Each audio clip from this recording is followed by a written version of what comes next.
Even when the Lions and Jared Goff try their absolute best to lose a football game, they cannot do it because they're that good. Um, Brant, your initial thoughts on the game that we just watched and the Lions' ability to beat the Texans on Sunday Night Football, and certainly not their best performance, but a win is a win, still a one-loss team. Your thoughts and reflections on that game? What an amazing effort from these guys. I mean, I hate to be that guy that's like rah rah, go team, but that was just a really fun game. And to see two teams battle it out like that. And I know I was texting you and Pat late in the game about Dan Campbell's strategy of they took it out of Jared Goff's hands. They were running the football. Everything was dink and dunk at that point.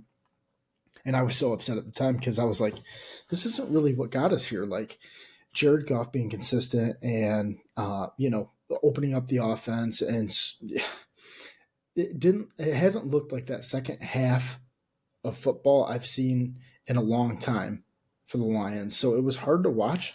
But Dave, I can't say I want less Dan Gamble and then be upset when he goes dink and dunk and manages the game down the stretch. And I had a reflection on it, and I thought to myself, you know what? I don't get it both ways. So when Dan decided to kick the field goals late, that was him. That was growth. And obviously now he's got Jake Bates and everything's great. And I thought it was awesome that they had the Jake Bates chance going down in Houston. I knew several people that traveled down to Houston to fill up that stadium. And obviously the Lions always travel well, but they seem to travel especially well to Houston. I just think it was important that I watched Dan Campbell grow, and this is what I talked about. I think it was just such a shock for me to see like how he managed that game down the stretch. Him and Ben Johnson just taking it out of Jared Goff's hands, and I was like, man, but this is the guy that got you here. Well, um, they did just enough to win the football game, Dave. And obviously, when you throw 5 interceptions, you probably shouldn't be winging it all over the field, but I thought it was uncharacteristic of Dan. It was a new thing for me to watch, and I was really appreciative of how Dan finished off that game because it was so out of his element.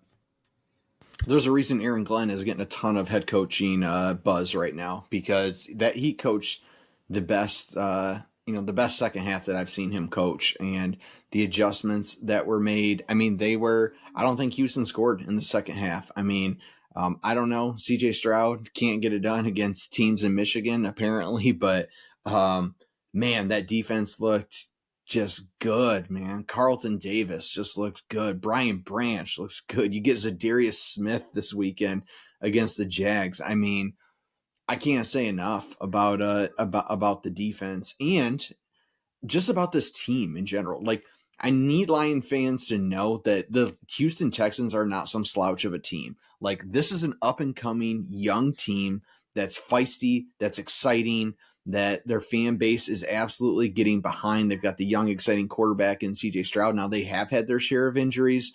They did not have Nico Collins. We know they lost Diggs for the year. So they've been banged up, but this is a good football team. And the Lions played their worst game from an offensive standpoint that I have seen in seems like a few years with, 5 picks. I don't know if they could replicate that again if they tried. Hopefully they won't. But to get out of there with a win just says so much about this coaching staff, this team, their togetherness. It doesn't matter. One question that I had for you, Brant, was Jared Goff has been to start the season, the first couple of games, not super impressive. He struggled a bit out of the gate, and then he was like lights out. I mean, historically good completion percentages, always making the right read, the right throw, zipping it in there, balanced with the run game. And then the Jared Goff that we saw on Sunday night was, probably one of the worst games that hopefully we'll ever see from him. This team is Super Bowl bound, and that is the expectation right now. That is the goal of this team. They want to go. They don't want to just make a Super Bowl. They want to go win a Super Bowl. And so I guess my question to you is, after watching a game like that where we saw a really bad Jared Goff, does it raise your level of concern at all about him? Moving forward through the rest of the season, or can you just, because he's had enough good games, on paper this year, you can kind of write this one off as that was just kind of a weird night? Dave, I think I alluded to it at my first point. Like, I didn't expect that, obviously, but Dan Campbell and Ben Johnson took him in and they said, "Here, this will be the game plan for the second half. Let's go back to year one Jared Goff for us. Dink and dunk special, hand the ball off, kick field goals. Like, it was all like catered to just doing enough to win the football game." And I think no matter what, if Jared has a 2-3 interception game in the playoffs, I think Ben Johnson and Dan Campbell, they got him, dude. Like, I think there is something to say. Obviously, the defense got the stops and they got the turnovers and they stepped up. But I mean, Dan talked about that at halftime. Like, hey, our defense has to get us a couple turnovers now, and we absolutely have to go attack the ball, and they did. But I think it goes to the point of this team knows each other so well that if someone's having a bad football game, someone's going to step in and save the day. Like, that's what it's starting to feel like. And Dave, I know I harped on this last week about this. It's starting to feel Patriots esque. Like, if you do your job, you stay the course, everybody's rowing in the same direction. And that's crazy to say about the Detroit Lions. Like, that is something I 3 years ago, Dave, I would have just like laughed that out of, the building or whatever.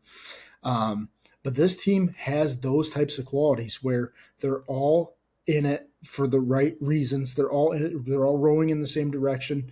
And I don't worry so much about Goff because he is a mature veteran guy and he has such command of this offense that he knows what needs to get done.